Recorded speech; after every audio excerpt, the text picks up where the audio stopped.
5 terrifying realities of a widespread prolonged power outage. When the power goes out, most people think about candles and flashlights. But if it stays off, everything changes. Share this with everyone because most of you aren't ready. Here's what it would really look like. No more cell service. Your phone might still power on, but it won't do you much good. Cell towers rely on electricity and backup generators that won't last long. No calls for help, no social media, and no news. No more showers, no flushing toilets, no fresh water from a tap. Why?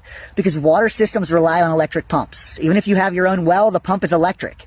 Imagine days or weeks without clean water. Diseases will spread, hygiene becomes a nightmare. Are you prepared to find and purify water yourself? Gasoline will become more valuable than gold. Without electricity, gas pumps won't work. And once the stored fuel is gone, it's gone. No cars, no generators, no escape. People will fight over the last drops. Are you ready to defend what you have?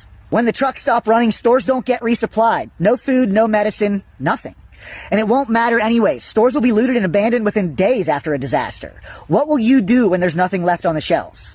Without power, the world as we know it will fall apart. No banks, no hospitals, no police. People will get desperate. Neighbors will turn on each other. Those that didn't prepare will come for those who did. Will you be able to protect your family?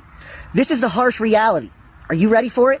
If we truly have an outage that is nationwide, that lasts 9 months, the EMP Commission, they found that as many as 90% of Americans would die. 90% of Americans, what's 90% of 360 million people? Yeah, so it's like 300 million, so.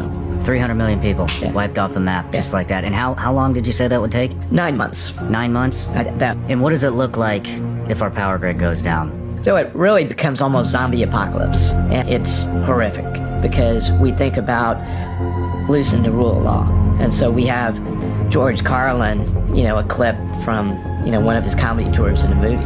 And he says, you can't count on the police or the National Guard. They'll be at home protecting their own family. There's literally nothing, which is going to nothing. There are no supply chains. There is no water. There is no food. There is no fuel. Everything that you have come to know, all the both luxuries and necessities in life are fueled by the power grid. That's going to create chaos because when people get hungry and they get thirsty and desperation sets in, there's no more friends, there's no more communities. People are going to do whatever they need to do to enable their families and themselves survive. It's just going to be mass chaos in the streets. There is nobody coming. How are they going to fuel helicopters to bring supplies in? They're not.